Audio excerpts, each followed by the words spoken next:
Was that first paid gig like for you?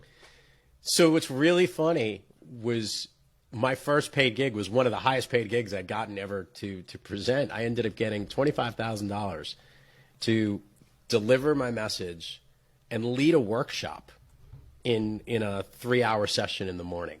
Wow. Now, why did it work that way? Was who was the audience I went to?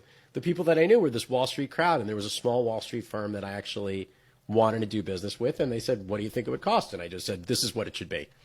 Now, I knew that I couldn't get that each and every time, and I knew I had a specific skill set, at least to start. But it helped me range what the possibilities could be. And it also showed me something real important, that I did a couple of those gigs where I showed up and delivered a quick keynote and then I'd leave. To me, that felt incomplete.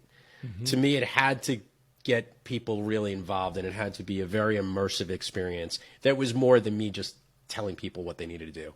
I needed to ask and listen and really dive into curiosity when I present.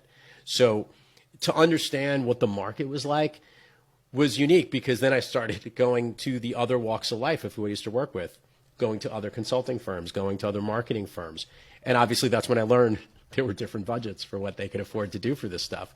Yeah. So I think I figured out really early on, because of the fact that I started a lot later and I was in my 40s already doing this stuff and had many years of experience, me coming in and being useful and productive right away helped to put a little bit of a higher level price tag on what I would actually charge to speak.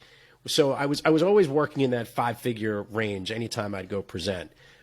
And I always encouraged that it was more of kind of a workshop environment than just me going up there to speak, say hi, goodbye, give my message, and then walk out the door.